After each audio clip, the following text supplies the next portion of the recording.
एक स्ट्रैटेजी हमने आपको 1 बजे के शो में सुझाई थी, वो स्ट्रैटेजी तो काम करी ना। एंड बिल्कुल। वेरी फ्रैंकली उस टाइम आपने मुझे बोला था, मैंने शो नहीं देखा था, मुझे नहीं पता था कि वो क्या बोल के गए हैं। बिल्कुल। आपने मुझे बोला था कि भाई ऐसा ऐसा हुआ है, आप ऐसे बोल रहे हैं, लोग ऐसे बोल रहे हैं, बट उनकी आप ट्रोलिंग करने के लिए तो आगे बढ़ गए। क्या कभी किसी ने ये सोचा कि भाई एनएसडीएल के लिए ये बेचारा भी तो कुछ बोल के गया था, उसकी तो तारीफ कर दो। कंटिन्यू आईपीओ के टाइम से सर बोला आप प्लीज अप्लाई करिए, पोर्टफोलियो में होना ही चाहिए, होना ही चाहिए, बहुत अच्छा स्टॉक है। ये बात मैं भी आपको बोलूंगा, टू माय सरप्राइज जिस तरीके का ये मूवमेंट किया है, नोबडी कुड प्रिडिक्टेड। मैं भी नहीं मान रहा था इस तरीके का ये मूवमेंट करता हुआ चला जाएगा। बट जब आपको ये सुझाई गई थी बात कि आपने लिस्टिंग गेन्स के लिए भी खरीदा है, पहले जो 78 लेवल्स के स्टॉप लॉस थे और फिर 24 लेवल्स के जो स्टॉप लॉस थे, अगर वो आप लगा के रखते, अगर आप हमारी बात मानते, तो आज आपको गेन मिल रहा होता। तो ये सर ट्रोलिंग ना, मैं अभी लेटली देख रहा हूं बहुत ज्यादा हो रही है कि आप ट्रोलिंग कर देते हैं, बट अगर किसी ने आपको एक बेनिफिट की ट्रेड दी थी, आप उसके लिए तो कुछ बोलते ही नहीं। हाँ, ये बात तो सही है। लेकिन सर अच्छा छोड़िए, आर पावर पे जरा बात आपसे बाद में करेंगे। अब चूंकि एनएसडीएल का आपने जिक्र छेड़ दिया है, तो अभी के भाव पे, जैसे कि क्योंकि आज भी हमने एक सेगमेंट रिकॉर्ड किया, अभी उसको हम टीज भी कर देंगे, ये अपलोड भी हो चुका है। आज हमारे साथ अरुण मंत्री जी थे और प्रदीप जी थे, और दोनों ने ही कहा है कि अभी 6-8 महीने होल्ड करने की सलाह है। अब यहाँ पर जो है करंट लेवल पे जो लोग कह रहे हैं कि और ख़रीदना है, कल 20% का अपर सर्किट, आज 17% की तेज़ी और 10% का 12% का के प्रीमियम पे तो लिस्ट ही हुआ था। अब मतलब और कितना अपसाइड यहाँ से देख रहे हैं आप? जो लोग अभी ख़रीदना चाह रहे हैं, क्या वो भी खरीद सकते हैं?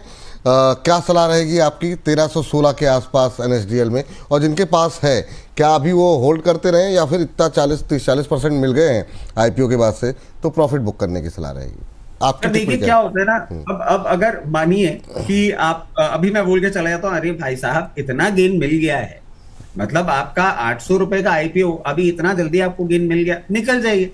कल को चल गया तो मैं भी ट्रोल हो जाऊंगा। तो सर एक सेफर बेट लेके चलते हैं। अब सेफर बेट में मैं एक सर और डिस्क्लोजर आपको दे देता हूं। Very frankly, I applied for the IPO, I got the IPO, मैं नहीं निकला। मैंने उस दिन भी अपने और अकाउंट्स में लिया है और मैं कंफर्टेबली लेके बैठा हूं, मैं नहीं बेच रहा, क्योंकि मेरा outlook medium to long term के लिए होता है। मैं ट्रेडिंग नहीं करता तो कर पाऊं। यहाँ पे थोड़ा सा एक इंटरनेट का इश्यू चल रहा है सर। आ जाते हैं एनएसडीएल पे। तो एनएसडीएल की जो मैं आपको बात बता रहा था, 1258 का क्लोजिंग बेसिस स्टॉप लॉस के साथ अभी हमें पोजीशन मेंटेन करनी चाहिए। सिर्फ इनको जो एक ट्रेडिंग के लिए इसको लिए थे, इन्वेस्टमेंट वालों को मैं अभी भी कहूंगा ना छेड़ें। अब बात आती है कि क्या यहाँ पे लें, तो देखिए जैसा कि शो के स्टार्टिंग में हमने आपको कहा, ट्रेडिंग के लिए अभी मार्केट नहीं है। अब अगर आपने इन्वेस्टमेंट करने की सोच रहे हैं और अभी तक आपके पोर्टफोलियो में नहीं है, तो चलिए फिर एक काम करते हैं, यहां पे आप अपनी एक बार पोजीशन बनाइए, बट ओनली 10 to 15% या 20%, जितना आपको टोटल लेना है उतना। अभी इसका हमारे पास पूरा टेक्निकल चार्ट नहीं है, क्योंकि अभी हाल ही की लिस्टिंग है, तो बहुत ज्यादा टेक्निकल अपसाइड या डाउनसाइड का प्रेडिक्शन करना थोड़ा सा मुश्किल हो जाता है।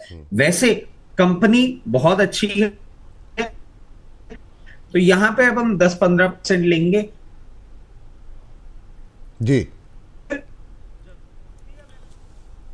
ओह, अराउंड 1240 लेवल्स पे हम पोजीशन और बढ़ाएंगे, और ऐसे करके फाइनली 1222 तक हम एक बार अपनी पोजीशन कंप्लीट करके रख लेंगे।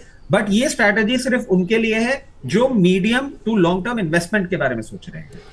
हाँ ठीक है, तो ये उनके लिए है जो फ्रेश बाई करना चाह रहे हैं, जिनके पास है, उनके लिए भी रणनीति बता दी गई है। तो ये बात रचित जी की तरफ से आपको स्पष्ट रूप से बता दी गई।